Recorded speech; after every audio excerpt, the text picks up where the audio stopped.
Hi everyone! Share ko lang sa inyo yung auditory seeking behaviors ni Fia.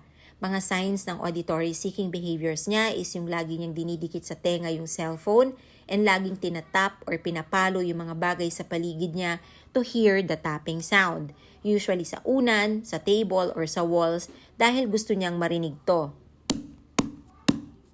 For many months, maraming nakakapansin ng pagdidikit niya ng cellphone sa tenga niya.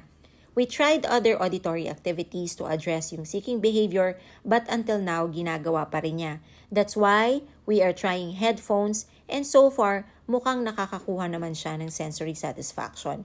However, in public places like this, ito yung sa LRT namin, na community living, pinapatanggal ng OT niya yung kanyang headphones para makapag-focus siya sa paligid. Minsan kasi ito yung nagiging cause ng mga batang nasasagasaan or nakakabunggo ng ibang tao. Yun lang for today. Thanks. Bye!